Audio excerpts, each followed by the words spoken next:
Welcome once again to the Candid Cast. My name is Lucky Egede, your favorite coach. And recall we have been discussing the profile of a leader, what leadership profile is and what is expected of a leader. Today is the 10th part of it. I'll be talking about selflessness as one of those qualities that is required of leadership. If you cannot be selfless, you have no business leading anybody. Before we continue into the topic, I will plead with you, just click the notification button. We want to get you informed as soon as a new episode is published, and also like the Candid Cast on various social media channels, especially on the YouTube, Facebook, Instagram, and we're also on audio podcasts, which I encourage you to listen to when you are driving, when you are taking a walk. Just listen to it and share also to your friends and loved one. There is love in sharing. Let other people also benefit from these teachings. Thank you, because I'm sure you must have done that. We are now going into the 10th episode, selflessness. That's our topic today, selflessness. James Keller said, "A candle loses nothing by lighting another candle." Anthony Robbins said, "Only those who have learned the power of sincere and selfless contribution experience life's deepest joy and true fulfillment." I see, you make a living by what you get. You make a life by what you give. It's selflessness that makes people great. So we continue on this essential ingredient as our 10th and final part in this series. Leadership is about serving the people with selflessness, with sacrifice, with a need to put the common good, common interest ahead of personal interest. Why are some nations prosperous and others so impoverished? Why is leadership crisis such a big deal, particularly in Africa? The answer lies in the foundation of the nations. When the foundation is destroyed, what can the righteous do? These nations were founded on selfishness. They didn't have selfless leaders at the base, at the foundation, at the formation stage. And the same happened to families, to organizations. If you don't have selflessness at the starting point, it becomes very difficult to build it. The colonialists brought conglomeration of hitherto warring tribes together to call them nation, and the people refused to be detached from their individual tribes and tribal sentiments. The individuals that were quick at learning were raised to gain some understanding. They were able to gain some understanding of how the colonial administration works, and they assisted the expatriates in their works. In return, they enjoyed some privileges that were not available to the rest of the people. These indigenous people who rose to become district officers became privileged among the oppressed people and were the ones asserting their people for tax and forced labor. When it was time for independence of these nations, the same elites were the ones that took over power, and all they knew to do with power was oppression, because that is the leadership modeled by the colonial masters. Today, government has not introduced itself to the people in Africa as friend of the people. It is the reason nobody frowns when government money is stolen by a member of your tribe or language group.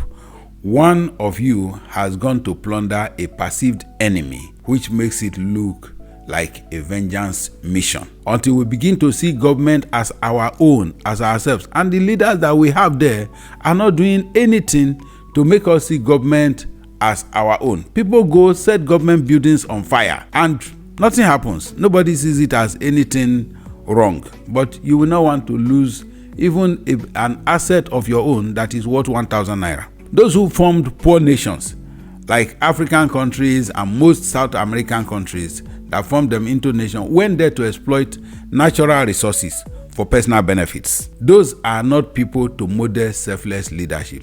They killed and maimed the indigenous people for their selfish end.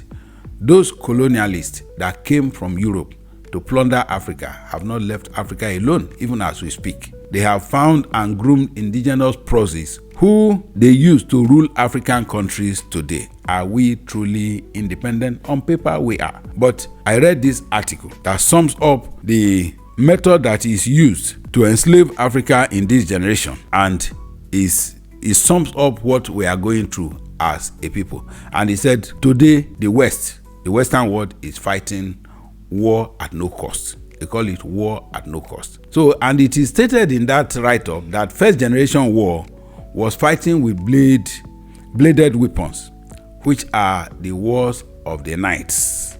And the second generation war was fighting with firearms. And in this document, Colt, the man that Mr. Colt, that's the designer of the American Colt brand of pistols, said, now the brave and the coward are equal in the fighting with firearms. They made it equal. It's first to put the trigger. It doesn't matter how powerful you are.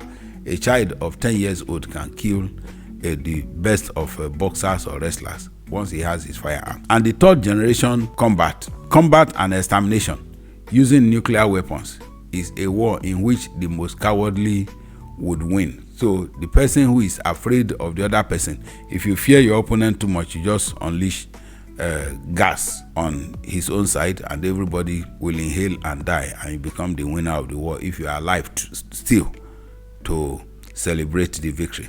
The fourth generation war, that is where we are going to dwell on how it affects the Africa, is letting the enemy fight itself by using the fifth column, which is the war of traitors and spies, by investing in and fueling intellectual, religious, tribal, and logical conflicts. You see in this war that when a good leader, somebody like Sylvanus Olympio, the Thomas Sankara, and the likes, the Magufuli, when such people rise, it is not difficult to eliminate them. But when you see people like Blaise Compaoré come to power, they can be there for 50 years to plundering and destroying the African continent. You know that the enemy that beats the drum that we are dancing is not from within. So people who fight tribal wars in this generation are just stupid people that do not know what they are doing.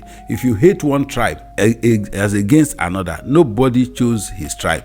Tribe is not the basis to judge anybody, but the Western world will make it look so to create a way of dividing people for their own benefit. The French thinker Roger Garaudy said of the fourth generation war that now the West fights at zero cost. And how do they achieve it? The enemy kills itself. The enemy pays the price of the weapons. The enemy asks us to intervene, but we don't accept. Zero cost means that the West loses nothing in the war, and that's the war Africa is waging today. Africa needs an intellectual reawakening to deal with this, because fourth generation wars depend on the creation of failed states.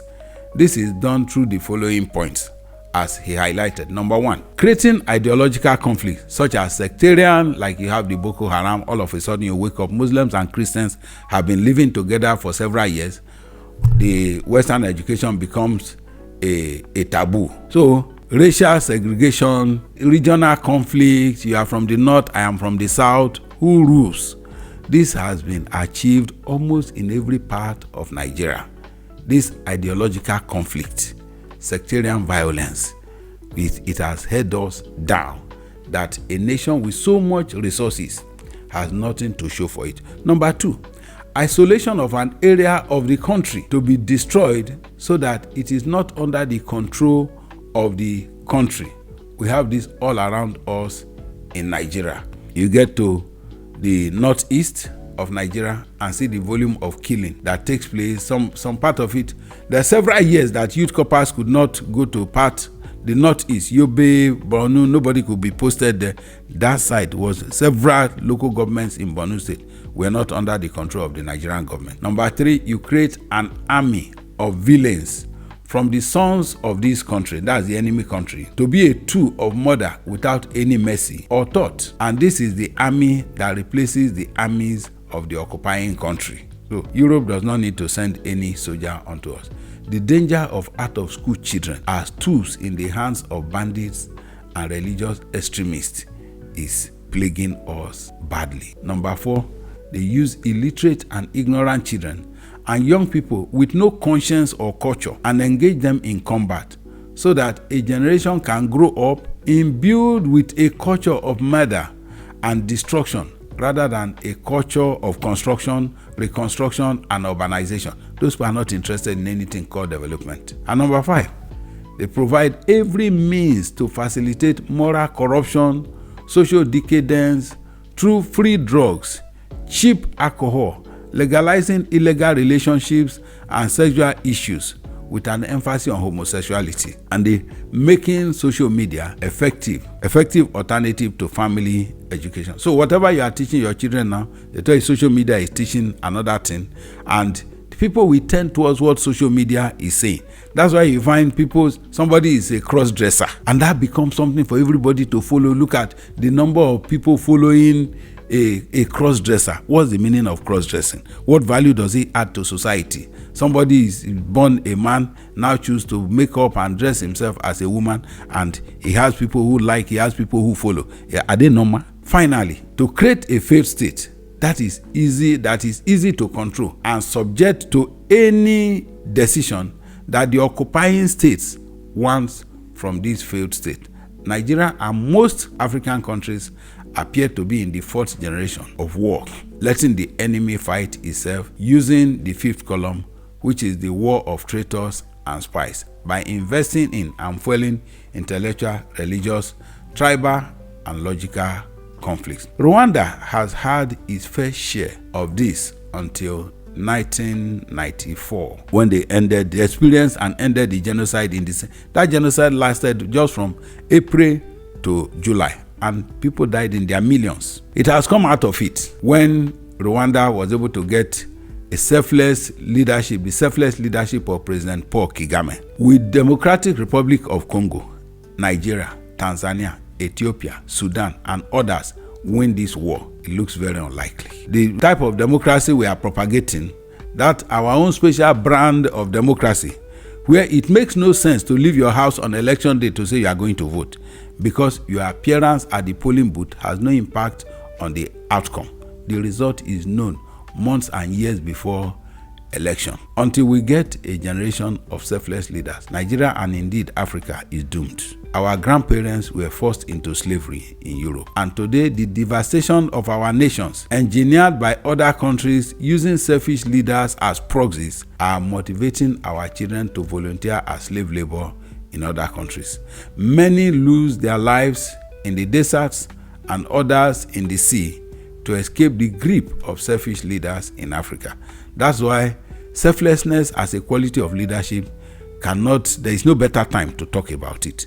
These people we call leaders have no plan outside how to win the next elections, and it does not matter how. They just want to be there. We have been so impoverished that our brains appear to have been stolen, and we are now stupid enough to riot and kill and maim to help our oppressors perpetuate themselves in power. A selfless leader prioritizes the needs and interests of others, including their team members, their organization, and community, over their own personal interests, personal gains. They demonstrate a willingness to sacrifice their own comfort, their own time and resources for the greater good. Here are some key characteristics you'll find in selfless leader. We have been talking about what selfish leaders do and the damage, but are there gains of selfless leadership? Number one, selfless leaders put others first. This is the type of leadership expected of godly people when the scripture says in 1 Corinthians chapter 10 verse 24, it says, let no one seek his own, but each one the other's well-being. Even in the church, you can't find it today. Selfless leaders prioritize the well-being and success of their team members, even if it means sacrificing their own interests. A selfless leader will readily recognize and reward talent, irrespective of the personality involved. He will not sideline a talent for other affiliation like consanguinity or affinity. Number two, empathy and compassion. We hear plenty broadcasts of "we feel your pain," but empathy goes beyond words. A selfless leader striving to deliver a better future will drive personal car to do official works and cancel so many frivolous expenditure, as we saw with Alhaji Lateef Jakonde when he was governor of Lagos State. He exemplified this in the Second Republic by living in his personal house in Ilupeju throughout his 4 years as governor and using his personal car while he was governor. Selfless leaders show genuine concern and understanding for others, creating a supportive and caring environment Alhaji Lateef Jakonde invested in housing and education for all, irrespective of tribe or religion. Nobody knew where anybody came from. He cared for all, and he will be remembered forever for it. Number 3, selfless leaders are servant. They demonstrate servant leadership. Genuine leader is a servant. It's not a master. So that's the road to greatness. And this is what should be adopted. They adopt a servant leadership approach, focusing on serving others rather than seeking power or recognition. A selfless leader takes personal inconvenience to ensure the well-being and comfort of team members. Number 4, selfless leaders are humble. Let's talk about their humility. A selfless leader is not self-seeking, is not self-glorifying. People are generally recognized for their contributions to the team. Members are recognized, not sidelined after they make contribution. When it works well, you say, I am the leader, it's my job. When it does not work well, no, it's not done that way. Selfless leaders remain humble, and they recognize the value of others, the contribution of others, and they acknowledge that success is a team effort. You can't do it alone. Number 5, for selfless leader, we talk about their accountability. A selfless leader is not quick at passing blame to others for failure of a project. They take responsibility for their actions and decisions, even when it is difficult or uncomfortable. Number 6, we talk about stewardship as one of those qualities you find in selfless leaders. It is required in stewardship that a man be found faithful. Selfless leaders know this too well. They account for public resources as though it were their private asset, using them for the greater good of the people rather than for personal benefit. They don't occupy position because of personal gain. Number 7, mentoring and development. Selfless leaders are not afraid to raise other leaders. They are not insecure. They invest time and energy in developing others, helping them grow and succeed. The development of others to lighten the workload, it will lighten the workload and increase productivity. You remember at the beginning, I said it that a candle loses nothing by lighting another candle. And that's what selfless leaders do. Number 8, lack of self-interest. They are not motivated by personal gains. They are not the what is in it for me kind of people. So when it's time for decision making, they make decisions on the basis of what the common good required. Selfless leaders avoid using their position for personal gain or to promote their own interest.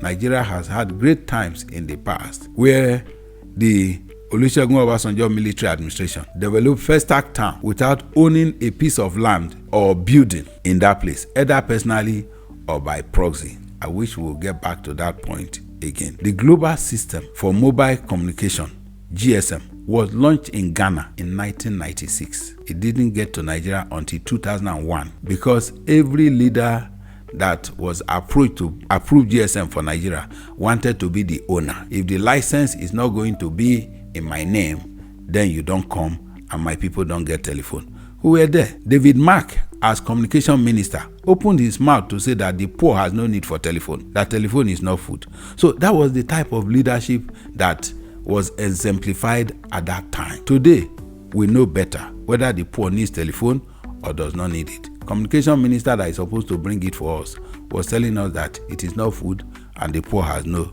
need for it. The yoke was broken in 2001 when we got a selfless leader. By embracing selflessness, leaders build trust, foster a positive culture, and create an environment where others feel valued and empowered to succeed. This is the point where we draw the curtain for today on the Candid Cast. Thank you for staying tuned. God bless you.